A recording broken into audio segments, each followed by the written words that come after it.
You ask Tiger to solve. This deals with linear equations with one unknown. The final result is x equals -5/11. Let's solve it step by step. Simplify the expression. Expand the parentheses. Multiply the coefficients. Simplify the arithmetic.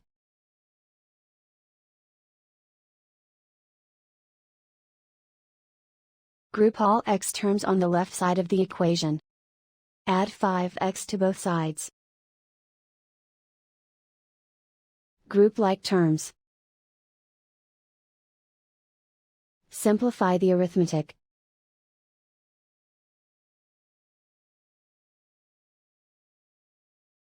Group all constants on the right side of the equation.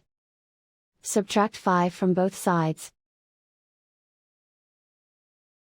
Simplify the arithmetic.